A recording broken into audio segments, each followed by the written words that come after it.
ఓం శ్రీరామచంద్ర పరబ్రహ్మణే నమః. ఓం నమో వశిష్ఠ విశ్వామిత్ర వ్యాస వాల్మీకి సుఖాదిభ్యః. ఓం శుక్లాం భరధరం విష్ణుం శశివర్ణం చతుర్భుజం ప్రసన్నవదనం ధ్యాయేత్ సర్వవిఘ్నోపశాంతయే. ఓం నమో బ్రహ్మాదిభ్యో బ్రహ్మ విద్యా సంప్రదాయ కర్తృభ్యో వంశ ఋషిభ్యో మహద్భ్యో నమో గురుభ్యః. ఓం శ్రీరామో రామభద్రశ్చ రామచంద్రశ్చ శాశ్వతః రాజీవలోచన శ్రీమాన్ రాజేంద్రో రఘుపుంగవః. శ్రీ యోగ వాసిష్టము నిర్వాణ ప్రకరణము పూర్వార్ధము. అయితే కాబట్టి అసత్యమైనటువంటి దేహము మొదలైనటువంటి ప్రపంచమునందు ఎవడైతే నమ్మి విశ్వాసము కలిగి సత్యత్వ బుద్ధి అనేటువంటిది ఉంచకూడదు. అలాగే ఆసక్తి గనక కలిగి ఉన్నట్లయితే జీవుడు గట్టిగా అంటే త్రాటి చేత ఎద్దు లాగబడినట్లుగానే దాని చేత ఆసక్తి కోరిక అనే దానితోనే బంధింపబడతాడు. కాబట్టి పాపరహితుడవైన ఓ రామచంద్ర, ఈ దృశ్య జగత్తు అంతా కూడా నీవు మిథ్యయే అని తలంచు. నీవు స్వబుద్ధి చేత దృఢంగా నిశ్చయించు. అంతేకాదు అనాసక్తితో కూడుకొని అంటే ఆసక్తి రహితమైనటువంటి బుద్ధితోనే దాని యందు విహరించు. అంతేకాదు కర్తవ్యమైనటువంటి అంటే శాస్త్రవిహితమైనటువంటి కార్యాన్నే చేయాలి. అంతేకాని శాస్త్ర నిషిద్ధమైనటువంటి కార్యాన్ని చేయరాదు. అకర్తవ్యమైనటువంటి కార్యాన్ని ఎప్పటికీ కూడా చేయరాదు. అంటే ఎవరికి వారు ఇష్టమైనట్లుగా యథేష్టాచరణము ఇష్టం వచ్చిన రీతిగా చేయకూడదు అని చెబుతూ, ఏ విధంగా ఉంటుంది ఇది అంటే రాత్రి కాలమునందు ప్రపంచము చల్లబడిపోతుంది. ఎందుకు? సూర్యతాపం ఉండదు కాబట్టి. అలాగే ఈ దృశ్యము అంతా కూడా ఎవనికైతే ఆభాస మాత్రంగా గోచరిస్తుందో, లేకనే ఉన్నట్లుగా అబద్ధంగా ఎవరికి గోచరిస్తుందో అతడు తన యొక్క అంతఃకరణమునందు ఇక పరమశీతలత్వాన్ని శాంతినే పొంది ఉంటాడు అని చెబుతూ, చిదాకాశమయో నిత్యం సర్వగః సర్వవర్జితః ఆభాసస్య పరిత్యాగే భవస్యేకాంత నిర్మలః. ఎలాగంటే, ఓ రామ, నీవు ఆభాసమును పరిత్యజించినట్లయితే ఏ విధంగా ఉంటుంది అంటే ఆభాసము లేకనే కనబడుతుంది. అది కనబడి మళ్ళీ లేకుండా పోతుంది. అంటే అబద్ధమైన దానిని కనుక నీవు అబద్ధంగానే పరిగణించి వదిలిపెట్టేసిన తర్వాత సర్వగామియును అంటే సర్వవర్జితుడును అయినటువంటి నిత్యమైన చిదాకాశముతో నిండిపోయి నీవు వెలుగొందుతూ ఉంటావు అని చెబుతూ, నాహమస్మి నమే భోగాః సత్యా ఇత్యభిభావితే నేదమాడంబరం వ్యర్థమనర్థాయ భాసతే. ఎలాగంటే, నేను అంటే జీవుడు, నేను లేను, నా ఈ భోగాలు ఉన్నవా? నేనే లేనప్పుడు నా ఈ భోగాలు కూడా లేనివే అంటే అవి లేవు అని ఈ ప్రకారంగా నీవు నిశ్చయంగా లెస్సగా భావించినట్లయితే ఈ జగత్తు యొక్క ఆడంబరము ఇక ఎప్పటికీ కూడా వ్యర్థముగా ప్రయోజనరహితంగా మోహరూపమైనటువంటి అనర్థాన్ని ఎప్పటికీ కలిగించలేదు. ఎందుకు? అది బలహీనపడిపోయింది. అహమేవ హి వా సర్వం చిదిత్యేవం విభావితే నేదమాడంబరం వ్యర్థమనర్థాయావభావతే. అంటే లేకపోతే అదంతా కూడా అనర్థాన్ని, మోహరూపమైనటువంటి అనర్థాన్ని, జగదాడంబరాన్ని, వ్యర్థమైనటువంటి దాన్ని ఏం కల్పించచాలదు కదా. లేకపోతే ఈ జగత్తంతా కూడా చిద్రూపుడన అయినటువంటి నేనే అయ్యున్నాను అని ఈ ప్రకారంగా గనక చింత చేసినట్లయితే అప్పుడు జగదాడంబరము, ఈ జగత్తు యొక్క ఆడంబరము అంటే వచ్చిపోయేటువంటి ఈ యొక్క ఆడంబరతో కూడినటువంటి పటాటోపాలు ఇవన్నీ కూడా ఇక వ్యర్థంగా మోహరూప అనర్థాన్ని ఎప్పటికీ కూడా కలిగింపజాలదు అని చెబుతూ, అంటే నాకు మరలా కూడా సదసద్భావము అనేటువంటిది ఎక్కడ ఉన్నది? సత్తా అనేటువంటిది ఏమి? దేని కొరకు నేను దుఃఖించాలి? తత్వదర్శి అయినటువంటి ముని యొక్క మనస్సు నుండి ఇటువంటి నిశ్చయము ఎప్పటికీ తొలగదు. ఈ సంసారమా ఇంకా అతి మనస్సున మరలి కూడా ఉదయించదు. ఉదయిస్తుంది. అది దుఃఖతాపాన్ని అయితే పొందదు, కేవలము శాంత రూపముతోనే అలరారుతూ ఉంటుంది. ఎలాగంటే సర్వోత్తమమైనటువంటి బ్రహ్మభావము కనుక అధిరోహించినటువంటి ముని బాహ్య వస్తువుల పట్ల భావాన్ని తొలగిపోగా, అంటే దృశ్యమాన జగత్తు పట్ల భావము అనేటువంటిది తొలగిపోతే ఇక మిగిలి ఉండేటువంటిది కేవలం అంటే బ్రహ్మభావాన్నే తీసుకుంటాడు. ఆ విధంగా తిత్తిరి పక్షి గూటిని నిర్మించుకొని కోమలమలమైనటువంటి గడ్డిలేశాలను తృణకరణాలనే గ్రహిస్తుంది కదా.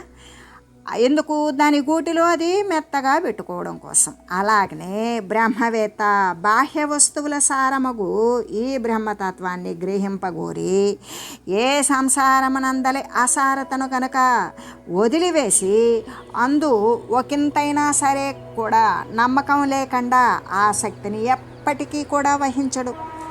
ఎలాగంటే ఈ ఆసక్తియే వినాశకారణం కాబట్టి అందుకే వాడు ఎటువంటి ఆసక్తిని కూడా వహించడు. ఎలాగంటే మంచి త్రాటి వలన ఎద్దు కట్టబడినట్లుగానే ఈ ఆసక్తి వలననే మనుష్యుడు బంధింపబడుతున్నాడు కదా. అందువలన ఓ రాఘవ, నీవు బుద్ధి బలము చేత ఈ విషయాన్ని గ్రహించు. ఆసక్తి రహితుడవై ఉండి మిగతా కార్యములు ఆచరించు. అంటే శుద్ధమైనటువంటి బుద్ధి బలము చేత ఆసక్తి అనాసక్తి ఇష్టము అయిష్టము అనేవి రెంటినీ కూడా వదిలివేసి కర్తృత్వ భోక్తృత్వాలు అనేవి లేకుండా కేవలము కర్తవ్యము మాత్రమే ఆచరించు. అంతేకాని కర్తవ్యము కాని దానిని త్యజించివేయు. దానిని పట్టుకోకు. దానిని ఎల్లప్పుడూ కూడా ఎన్నడూను ఎక్కడా కూడా ఆచరించకూడదు.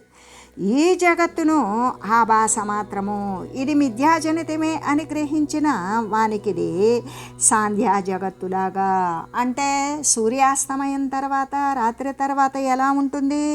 ప్రపంచమంతా చల్లబడిపోయినట్లుగానే ఉంటుంది కదా. అలాగే పాపరహితుడవైన ఓ రామ, ఈ పదార్థాల మీద భ్రాంతిని వదిలివేయు. వీనిని బ్రహ్మ చైతన్యం యొక్క ఆభావము, ఆభాస అని గ్రహించు. ఒకవేళ కనబడుతుంది అది అబద్ధమే అయినప్పటికీ అప్పుడు నీవు ఎలా భావించాలి? ఇదంతా కూడా బ్రహ్మ చైతన్యమే, దృశ్యమాన జగత్తుగా లేకనే ఉన్నట్లు కనబడి లేకుండా పోతుంది అనేటువంటి విషయాన్ని నీవు గ్రహించు. కాబట్టి రామా, ఆ తర్వాత చిత్తకల్పన కలంకితమైనటువంటి ఈ ఆభాసను కూడా వదిలివేయు. దాని యొక్క సత్యాన్ని ఎప్పుడు గుర్తించావో ఇక ఆ యొక్క ఆభాసను, ఆ మిథ్యాజనితమైనటువంటి లేకనే ఉన్నట్లుగా కనబడేటువంటిది ఏ ఆభాస అయితే భ్రాంతి మాత్రం ఉంటుందో దానిని కూడా వదిలివేయు. అంతేకాదు, అది వదిలివేసినప్పుడు ఏమవుతావు? ఆభాస విహీనుడివే, అంటే లేని దానిని చూడగలిగేటువంటి స్థితి నీకు లేకుండా పోతుంది. అలాగా విహీనుడివై వెలియు. ఆ విధంగా అలరారు. కాబట్టి ఓ ఉత్తముడా, నీవు ఆభాస పరిత్యాగమైన తర్వాత సర్వగామియును, సర్వము ఉండేటువంటిది, సర్వాన్ని కూడా వర్జించినటువంటి వాడు అయిన నీవు నిత్యమైన చిదాకాశముతో నిండిపోయి వెలుగొందుతావు. నేను అహమునుగాను, నా ఈ భోగజాలాలు సత్యాలు కావు అనే భావించినట్లయితే వ్యర్థమైన ఆడంబరమైన ఈ జగత్తు వ్యర్థమైనటువంటి మోహాన్ని కలిగించే అనర్థాన్ని ఎప్పటికీ కలిగించదు కదా. నేను సర్వము నిండినవాడనే, నేను చిత్స్వరూపుడనే అని భావించవచ్చు. ఈ రెండు విధాలైనటువంటి దృష్టులు కూడా సత్పురుషులకు సిద్ధినే కలగజేస్తూ ఉన్నవి అని చెబుతూ, ఏహి ప్రాజ్ఞాః స్వనియత విదగ్ధాః శాస్త్రమాలినః రాగద్వేషమయాస్తే వై జంబుకాస్తే దిగస్తుతాన్. ఎవరైతే ప్రజ్ఞావంతులు ఉన్నారో వారు స్వకీయమైన వారిదైనటువంటి ఆచరణ సంపన్నులు, పండితులు, శాస్త్రజ్ఞానమునందు కుశలురు అయినటువంటి వారు రాగద్వేషముల చేత పూర్ణులై ఉంటారో వారు అరణ్యమనందలి నక్కలే అయి ఉంటారు. వారికి ఎన్ని ఉన్నాయి? ప్రజ్ఞ ఉన్నది. వారికి స్వకీయమైనటువంటి ఆచరణతో కూడినటువంటి గొప్ప గొప్ప గుణాలు ఉన్నాయి. వారు పాండిత్యాన్ని అధ్యయనం చేసి ఎంతో పండితులయ్యారు. శాస్త్రజ్ఞానమునందు కూడా నిశితంగా పరిశీలించగలిగిన వారే అయి ఉండి కూడా రాగము ద్వేషము ఇష్టము అయిష్టముతో కూడుకొని ఉన్నవారైతే వారు నిజంగా అరణ్యమునందు ఉండేటువంటి నక్కలే అవుతారు. అటువంటి వారికి ధిక్కారమగుగాక అని చెబుతూ, ఓ రామ, మరి ఈ రెండింటిలో ఏ రెండింటిలో అంటే 2 రకాలైనటువంటి దృష్టులున్నవి కదా. ఏమని? సర్వము అబద్ధజనితము అని చూసినప్పుడు మోహానర్థములకు కలిగింపజాలదు. అంతేకాదు సర్వేక సమస్తము, రెండవ వస్తువు లేదు, సర్వము కూడా ఉండేటువంటి చిత్స్వరూపమే అని భావించినప్పుడు కూడా నీకు ఎటువంటి మోహము అనేటువంటిది అనర్థాన్ని కలిగించదు. కాబట్టి ఈ 2 రకాలైనటువంటి దృష్టులు కూడా సత్పురుషులకి సిద్ధినే కలుగు చేస్తున్నవి కదా. కాబట్టి రామ, ఈ రెంటిల్లో కూడా నీకు ఏది రమ్యమంత వస్తుందో దానినే ఆశ్రయించు. ఓ పాపరహితుడా, ఓ మంచివాడా, లేకపోతే ఈ రెంటిని కూడా సమాశ్రయించి ఈ జగత్తునందు విహరిస్తూ కూడా రాగము ద్వేషము ఉన్నవి కదా, వాటిని క్షయం చేయి, నశింపజేయి. కాబట్టి రామ, స్వర్గమునందు లేదా ద్యులోకమునందు లేక ఈ విధంగా అంటే స్వర్గలోకమునందు, పాతాళలోకమునందు, భూలోకమున ఉన్నటువంటి ఏ విషయమైనా కూడా కానివ్వు, కానీ రాగము ద్వేషము అనేటువంటిది క్షయాన్ని పొందవచ్చు. అది పొందింపజేసినప్పుడు రాగద్వేష హతమైనటువంటి బుద్ధితో ఇష్టము అయిష్టము, ఆసక్తి అనాసక్తి అనేది నశించిపోయినటువంటి బుద్ధితోటి 3 ఆచరించినదంతా కూడా విపరీత ఫలాలే వసగుచూ ఉన్నది. అయితే దగ్ధమైనటువంటి వనస్థలమున హరిణాలు అడుగుబెట్టునట్లుగానే ఈ రాగద్వేష దూషితముకు చిత్తమున మరెట్టి సుగుణము ఉండదు. ఏ విధంగా అంటే దగ్ధమైనటువంటి కాలిపోయినవి అరణ్యాలు, ఆ కాలిపోయిన అరణ్యాలలో పచ్చిక అనేటువంటిది ఉండదు. అక్కడ లేళ్ళు దుప్పులు అనేటువంటి హరిణాలు ఏవి కూడా అడుగు పెట్టవు. అలాగే ఈ రాగద్వేష దూషితమైన అంటే దూషితమైనటువంటి దూరీకరించవలసినటువంటి ఈ రాగద్వేషాలతో కూడినటువంటి చిత్తము ఉన్నటువంటి చోట ఎప్పటికీ కూడా సుగుణాలు అనేటువంటివి ఉండవు. ఎవని యొక్క మనస్సు అనే బిలమునందు రాగము ద్వేషము అనేటువంటి సర్పము ప్రవేశించకుండా ఉన్నదో అది నిజంగా కూడా అతడే కల్పతరువు. అతని దగ్గరకు లభించనిది అనేటువంటిది ఏమీ లేదు. ఎప్పుడైతే రాగద్వేషము ఇష్ట అయిష్టము ఆసక్తి అనాసక్తి అనేది నశించిందో అతని దగ్గర సర్వ సంపదలు చేకూరినట్లే. అంటే బుద్ధిమంతులు, ధృతిమంతులు, సుచతురులు, శాస్త్రజ్ఞులు అయి కూడా మరి ఇంత విద్వత్తు ఉన్నప్పటికీ కూడా వాళ్ళు కనుక రాగద్వేష కలుషితులైనటువంటి వారికి అది ధిక్కారమే అవుతుంది. అంటే వారు శృగాల తుల్యులు, వాళ్ళు నక్కలతో సమానమే. ఆ సంపదను ఇతరులు అనుభవిస్తూ ఉన్నారు. నేనైతే ఇతరుల దగ్గర పొందవలసిన దానిని రాబట్టుకొనజాలలేకపోయాను అని వినష్టవాదుల గురించి బాధపడుచు రాగద్వేష పరవశలవ్వడం అనేటువంటిది అత్యంత తుచ్చము, చాలా బాధాకరము, నీచము. ధనము, బంధువులు, మిత్రులు వస్తూ పోతూ ఉండేటువంటివే కదా అని చెబుతూ ఆద్యంతయోహ సర్వ మసన్మధ్యేప్యస్తి రమాధిమత్ క్వా భద్నాతిరతిం ప్రాజ్ఞో హ్యజ్ఞ కల్పిత ఖద్రుమే. అయితే ఏది ఆది అంతములందు సమస్తము కూడా అసత్తై ఉన్నదో అంటే ప్రారంభమునందు దానికి విలువ లేదు, మరి ముగిసిపోయిన తర్వాత కూడా దానికి విలువ లేదు. అప్పుడు మధ్యలో విలువ ఉంటుందా? ఉండదు. అలాగే ఏదైతే ఆది అంతములందు కూడా సమస్తము అసత్తయి ఉన్నదో, అబద్ధమై ఉన్నదో, మధ్యకాలమందు కూడా అది అస్థిరమయ్యే ఉంటుంది.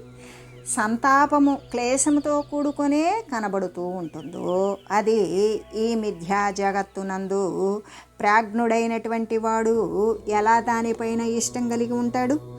అంటే ఇతరుని చేత కల్పించబడినటువంటి ఆకాశ వృక్షమునందు తెలివి కలిగిన వాడు ఎలా ప్రీతి కలిగి ఉంటాడు? ఇతరుల చేత ఇప్పుడు ఎవడికి వాడు ఊహించుకున్నటువంటి దాని ఎందే వానికి ఇష్టం ఉండదు. లేదు, ఊహకు లోబడినంతసేపు ఇష్టంగానే ఊహించుకుంటాడు. అంతేగాని ఇతరుల చేత ఊహించబడినటువంటి ఆకాశ వృక్షమునందు తెలివి కలిగిన వాడు ఎవడైనా సరే ఆ చెట్టు నీడని చేరాలి అనుకుంటాడా? అసలు ఆకాశమే అంటేనే లేనిది, ఆ లేని దాంట్లో చెట్టు లేనిది. అదిగాక అది ఇతరుల చేత కల్పించబడింది. వాని యొక్క ఊహలో పుట్టినటువంటి ఆకాశ వృక్షమునందు ఇంకెవడైనా ప్రక్కవాడు ప్రీతి కలిగి ఇష్టపడి ఉంటాడా? కాదు కదా అని చెబుతూ, అంటే ప్రియమైనది అప్రియమైన భావముల యందు అభావముల యందు కూడా కల్పించేటువంటిది ఇదంతా కూడా పరమేశ్వరుని మాయే. దీని యందు అనురాగమేమిటి? లేకపోతే దీని పట్ల మనకి ఏహ్యమేమిటి, విరాగమేమిటి? అంటే దీని పట్ల ఉదాసీనత, ఊరక ఉండడమే, హెచ్చు తగ్గులు లేక, ఆసక్తి అనాసక్తులు లేక ఉపేక్షయే మేలు. కాబట్టి ఈ మాయయే సంసారాన్ని కల్పిస్తుంది. అంటే భోగలోలుడైనటువంటి వ్యక్తిని పడద్రోస్తుంది. కాబట్టి రాఘవ, ఈ ధన జన బలాల అన్నీ కూడా అబద్ధమే. నాకు ధనబలం ఉన్నదనో జనబలం ఉన్నదనో అనుకోవడం అదంతా మిథ్యే. అవన్నీ వాస్తవానికి కావు. కాబట్టి కేవలము ఏమున్నది ఇక్కడ అంటే ఆత్మ ఒక్కటి మాత్రమే సత్యము. అంటే ఆదియందు అంతమునందు కూడా లేని సత్తా మధ్యలో మట్టుకు సత్యము ఎట్లా ఉండగలుగుతుంది? ఉండదు కదా. అంటే త్రికాలములందు కూడా అత్యంత తుచ్చమైనది. ఆద్యంతాలలో లేనటువంటి సత్త మధ్యలో లేకుండానట్లుగానే ఇది త్రికాలయాలయందు, అంటే గడిచిపోయిన కాలమునందు రాబో కాలమునందు కూడా, మరి మధ్యకాలమునందు వర్తమాన కాలమునందు కూడా, ఇది ఈ 3 కాలాలలో కూడా ఇది తుచ్చమైనది. ఎవరైతే ఆసక్తిని కొంటారో కేవలము వారికి మానసికమైనటువంటి బాధనే మిగులుస్తుంది. ఇతర కల్పితమైనటువంటి ఆకాశ వృక్షమునందు ఏ బుద్ధిమంతుడు ప్రీతిని వహిస్తాడు? ఒకడు ఆకాశాన స్త్రీమూర్తిని కల్పించాడు, మరొకడు దానితో భోగించాడు. ఈ సంసార కల్పన కూడా ఇటువంటిదే కదా. నీవు ఈ మహాభ్రమయందు ఎప్పటికీ పడకురామా. ప్రాణివర్గంతో నిండిపోయిన ఈ సంసారము మూఢులను మాత్రమే కలవరపెడుతూ ఉంది. తత్వజ్ఞులైతే దీని యందు గంధర్వ నగర తుల్యంగానే పరికిస్తారు. ఎలా? ఇది లేని దానినిగానే. గంధర్వులు అంటే అదృశ్య స్వరూపులు. అదృశ్య స్వరూపులు నివసించేటువంటి నగరం అది కూడా అదృశ్యమే. కాబట్టి ఇక్కడ గంధర్వ నగర అంటే అదృశ్య సమానంగానే చూస్తారు తత్వజ్ఞులైన వారు. దీని యొక్క ఉత్పన్నం కానీ స్వప్నపురిలాగానే అంతా అబద్ధమే. మనం కళలో అనుభవించి జాగ్రత్తలోకి వచ్చాక కళానుభవం అంతా అబద్ధమైనట్లుగానే అసలు దీని యొక్క ఉత్పన్నమే అంతా అబద్ధమే. నీవు చూసేటువంటి ఈ సంసారము దీర్ఘ స్వప్న దృష్టమైన, అంటే ఈ సంసారము శరీరాల యొక్క రాకపోకలదంతా కూడా ఎప్పుడు దీర్ఘ స్వప్న దృష్టమవుతుంది అంటే దీర్ఘ స్వప్న దృష్టమగు పురి లేక వృక్షము. ఏ విధంగా అంటే కళలో ఉన్నటువంటి వానికి కళని ఎప్పుడు తెలుస్తుంది? కళ అని అనుభవించేటప్పుడు తెలియదు. వానికి మెలకువలోకి వచ్చినాక నేను మంచి కళ మిస్ అయ్యాను, మంచి కళను కన్నాను అనుకుంటాడు. అది కూడా వస్తే బాగుండేది, నన్ను ఇబ్బంది పెట్టి ఆటంకపరిచి లేపావు, నేను ఇంకాసేపు కళలో ఉంటే ఎంతో హాయిగా ఉండేవాడిని, కళలో నాకు ఇష్టమైనటువంటి వస్తువులను పొందుతూ ఉన్నాను, ఆనందపడుతూ ఉన్నాను అనుకుంటాం. మెలకువలోకి వచ్చాక సర్వము అబద్ధమే. అలాగనే జ్ఞానము అనేటువంటిది ఉత్పన్నమయ్యేటంత వరకు కూడా ఈ సంసార భ్రమంతా సత్యమే. జ్ఞానము ఉత్పన్నమైన తర్వాత ఈ సంసార భ్రమ అనేటువంటిది అబద్ధము అని అప్పుడు తేలుతుంది. కాబట్టి అజ్ఞాన నిద్రాక్రాంతుడవైన అజ్ఞాన నిద్ర అనేటువంటి దానిలో నీవు అజ్ఞానములో నిద్రిస్తూ ఉన్నప్పుడు ఈ స్వప్నము అంటే ఏ స్వప్నము? సంసారము అనే స్వప్నమే అగుపడుతుంది. ఇది సర్వత్రా కూడా ఏ విధంగా ఉంటుంది? అనుసృతముకు స్థితిని కలుగుచూ ఉన్నటువంటి దీర్ఘ స్వప్నము. మనం ఒకంతసేపు కలలో కొన్ని సంవత్సరాలు గడిచినట్లుగా, కొన్ని ఎంతోమందిని కలిసినట్లుగా, ఎంతో జీవితకాలం ఉన్నట్లుగా ఇప్పుడు మనకి జాగ్రత్తలో ఉన్నటువంటి కుటుంబం కాకుండా కలలో మరొక కుటుంబ సభ్యులతో కలిసి ఉన్నట్లుగా కూడా మనకెంతో అనిపిస్తుంది. కానీ మనం పడుకున్నటువంటి 5-6 నిమిషాలకే ఒక జీవితకాలం అనుభవించేసి ఉంటాం. అలాగనే ఈ సంసార భ్రమ అనేటువంటిది ఎప్పుడు అంటే అజ్ఞాన నిద్రపోయినప్పుడు కనేటువంటి కలలాగానే ఇది కూడా జ్ఞానము అనేటువంటిది అంకురించిన తర్వాత సంసార భ్రమ కల మాదిరిగా అప్పుడు కనపడుతుంది. అంతవరకు అది సత్యమే అని అనిపిస్తుంటుంది. అంటే అది మనం రోజు జాగ్రత్తలో నుండి కలలోకి నిద్రపోయి కలలోకి వెళ్ళేది ఎలా చిన్నదో అలాగే ఈ సంసారము జ్ఞానము ముందు చిన్నది. అంటే ఆ కళ ముందు ఈ జాగ్రత్త అనే కళ కొంచెం పెద్దదే, కానీ వాస్తవానికి 2 కళలే. మెలకు వచ్చాక కళ కళగా ఉంది, అదే మెలకు వచ్చాక ఇది దీర్ఘమైన కళ. ఎప్పుడు జ్ఞానం అంకురించేదాకా. జ్ఞానం అంకురించకపోతే అది సత్యమే, అదే మెలకు రాకపోతే కళ సత్యమే. ఆ విధంగా అంటే నీవు గాఢమైనటువంటి అజ్ఞాన నిద్ర యందుండి ఈ సంసార సంభ్రమాన్ని, గాఢ నిద్ర అంటే అజ్ఞానము అనేటువంటి దానితో నిండి ఉన్నప్పుడు ఈ సంసారము అనేటువంటిది చాలా సంభ్రమాశ్చర్యాలతో చూస్తున్నావు, అనుభవిస్తున్నావు. కాబట్టి ధనాలు రత్నాలు మొదలైనటువంటి నిధిని పొందినటువంటి పురుషుడు ఆ లక్ష్మిని పరిత్యజించినట్లుగానే నీవు ఈ దీర్ఘమైనటువంటి అజ్ఞాన నిద్రను పరిత్యజించు. ఎలాగంటే వాడు ధనరత్న నిధిని పొందినటువంటి పురుషుడు అప్పటిదాకా అలక్ష్మి ఉంటుంది. అలక్ష్మి అంటే దరిద్ర దేవత. వాడు గనక ధనాలను రత్నరాశులను పొందితే వాని దరిద్ర లక్ష్మి తనకు దూరం అయిపోతుంది.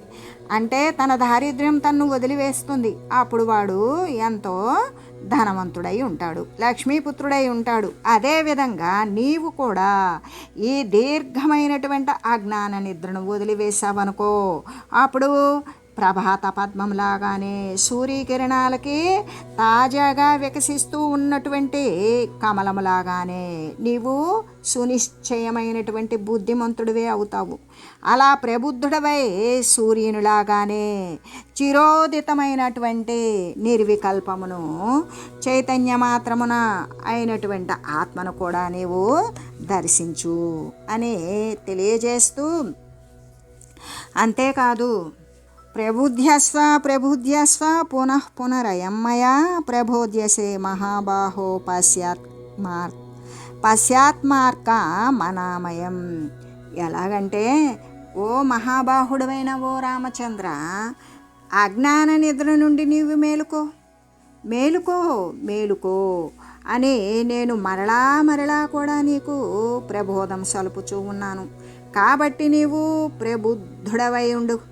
ప్రబుద్ధుడవై అంటే ఎల్లవేళలా కూడా జ్ఞానమునందు మేలుకొని జాగృతమై దుఃఖరహితమైనటువంటి ఆత్మరూప సూర్యున్నే చూస్తూ ఉండు అని చెబుతూ, బోధమాసాదయ పరం ప్రబోధోధ్యైవ రాఘవ సత్యమాలోకయాలీకం త్యక్వేమం జాగతం భ్రమం నతే జన్మ నతే దుఃఖం న దోషాస్తే నతే భ్రమః సర్వం సంకల్పముసృజ్య తిష్టాత్మని సుసంస్థితః. కాబట్టి ఓ రాఘవ, నీవు ఉత్తమమైనటువంటి జ్ఞానాన్నే పొందు. ఓ మహాబాహో, ఓ ప్రబుద్ధుడవవు, లే నేను నిన్ను మాటికి కూడా బోధితం చేస్తూనే ఉన్నాను, ప్రబుద్ధతుడిని వనర్చుతూనే ఉన్నాను. నీవు ప్రబుద్ధుడవై అనామయుడైనటువంటి ఆత్మార్కుని అంటే ఆత్మ అనేటువంటి సూర్యున్ను చూడు రామా. నేను సుశీతలమైనటువంటి జ్ఞానవారిని సుశబ్దాలతో వర్షించి నీకు ప్రబోధాన్నే కలగజేస్తూ ఉన్నాడు. కాబట్టి రాఘవ, నీవు ప్రబుద్ధుడవే అవ్వు, పరమ జ్ఞానాన్ని పొందు. అంతేకాదు సత్యస్వరూపాన్ని కూడా దర్శించు. అబద్ధమైనటువంటి ఏ జగద్భ్రమైతే ఉన్నదో దానిని వదిలివేయు. వాస్తవానికి నీకు జన్మము, దుఃఖము, దోషము, భ్రాంతులు అనేవి ఎప్పటికీ లేనివే. నీవు భ్రాంతులనన్నింటినీ కూడా వదిలివేయు. సుస్థిరమైనటువంటి భావమున ఆత్మయందే వెలయుము అని చెబుతూ, ఓ రాఘవ, అజ్ఞాననిద్ర నుండి మేలుకో. నేను చేసేటువంటి మళ్ళీ మళ్ళీ కూడా నీకు జ్ఞానబోధ చేస్తూనే ఉన్నాను. కాబట్టి నీవు ప్రబుద్ధుడవై మేలుకున్న తర్వాత దుఃఖరహితమైనటువంటి ఆత్మరూప సూర్యుణ్ణే చూస్తూ ఉండు. అంతేకాదు ఓ రాఘవ, నీవు ఉత్తమమైనటువంటి జ్ఞానాన్ని పొందు. ప్రబుద్ధుడవై అబద్ధమైనటువంటి ఈ జగద్రూప భ్రమను వదిలివేయు. సత్యమైనటువంటి స్వాత్మను ఇప్పుడే అవలోకింపు.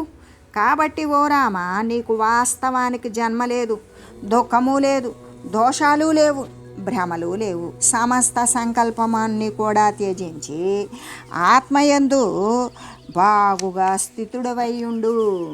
మహాత్మా, నీ వికల్ప దోషాలన్నీ కూడా విగళతాలైపోయినవి. నీవు సుషుప్తునిలాగానే సారవంతమును విక్షేపరహితమును అయినటువంటి దృష్టిని పొంది ఉన్నావు. నీవు పరమ విశుద్ధిని పొంది పరబ్రహ్మమున వెలయుము, అలరారుచూ ఉండుము అని చెబుతూ, ఆఖ్యాయికాభి సంబంధో దేహనియతి వర్ణనం ఆపాత భ్రాంతి మాత్రత్వం దేహాదే ఛత్ర వర్ణ్యతే. అంటే ఈ యొక్క ఆఖ్యాయిక సంబంధాన్ని గురించి, ఇంకా దేహం యొక్క అనియతి గురించి, దేహాదుల యొక్క ఆపాత భ్రాంతి మాత్రత్వాన్ని గురించి ఇందులో వర్ణించి తెలియజేస్తూ, ఇంకా కూడా ఈ నిర్వాణ ప్రకరణమునందు పరమార్థ యోగోపదేశాన్ని గురించి శ్రీ వశిష్ఠ గురుదేవులు ఇలాగా తెలియజేసి, ఇంకా ఏమని చెప్తూ ఉన్నారు? శ్రీ వాల్మీకి గురుదేవులు ఇలా చెప్తూ ఉన్నారు, ఇత్యాకర్ణయితి స్వస్థ సమచేతసి రాఘవే విశ్రాంతే స్వాత్మని స్వైరం పరమానందమాగతే. ఓ భరద్వాజ, ఇలాగా స్వస్థ సమచిత్తుడై రాఘవుడు శ్రీరామచంద్రుడు వింటూ ఉన్నాడు. ఆత్మయందే విశ్రమించి ఉన్నాడు, పరమానందాన్ని పొందుతూ ఉన్నాడు. అక్కడ ఉన్నవారంతా కూడా ఉపశమనాన్ని పొంది ఉన్నారు. అంటే పూర్తిగా జలముతో నిండిపోయినటువంటి సస్యక్షేత్రాల మేఘము వర్షము నాపునట్లుగానే, ఏ విధంగా అంటే పూర్తి నీటితో నిండిపోయినటువంటి పంట పొలాల మీద మరి మేఘము వర్షాన్ని ఆపునట్లుగానే ముని రాఘవుని విశ్రాంతి నిలుచడం కోసం తన యొక్క వచనం యొక్క అమృతాన్ని ఆపివేశాడు. ఆయన చెప్పడం ఆపారు. రాఘవుడేం చేశాడు? ప్రతిబోధితుడయ్యాడు. ముహూర్తార్థం గడిచింది. అంటే ఒక ముహూర్త సగం అంటే 48 నిమిషాలు మరి 24 నిమిషాలు అనేటువంటిది గడిచింది. అప్పుడు వాగ్మి ప్రవరుడైనటువంటి వశిష్ఠుడు మరలా కూడా దానినే దృఢం చేయటానికి ఇలా పలుకుతూ ఉన్నాడు. ఏమని? రామ సమ్యక్ ప్రబుద్ధోసి స్వాత్మానామసి లబ్ధవాన్ ఏవమేవావలంబ్యార్థం తిష్టనేహ పదం కృతాః ఇదం సంసారచక్రం హి నాభౌ సంకల్పమాత్రకే సంరోధితాయాం వహనాద్రగు నందన రుద్యతే క్షోభితాయాం మనోనాభ్యామిదం సంసార చక్రం. ఈ సంసార చక్రానికి నాభి ఏమిటో తెలుసా? మధ్యస్థానం సంకల్పం. అటువంటి ఓ రాఘవ, అటువంటి సంకల్ప మాత్రాన్ని గనక నువ్వు నిరోధించావనుకో, ఇంకా సంసార చక్రము అనేటువంటిది ఇక తిరగదు, ఇంకక్కడ నిలిచిపోతుంది అని చెబుతూ, అంతేకాదు పరం పౌరుషమాస్తాయ బలం ప్రజ్ఞంచ యుక్తితః నాభిం సంసార చక్రస్య చిత్తమేవ నిరోధయేత్. కాబట్టి అభ్యాస వైరాగ్య దృఢత్వరూపమైనటువంటి గొప్ప పురుష ప్రయత్నాన్ని అంటే బలాన్ని, ప్రజ్ఞను ఆశ్రయించు. యుక్తి చేత ఈ సంసార చక్రం యొక్క నాభి అయిన చిత్తం ఏదైతే ఉన్నదో దానిని ఎట్లయినా సరే ప్రయత్నంతో నీవు నిరోధించివేయు అని తెలియజేస్తూ, ఓం మంగళం శ్రీ గురుదేవాయ మహనీయ గుణాత్మనే సర్వలోక శరణ్యాయ సాధురూపాయ మంగళం.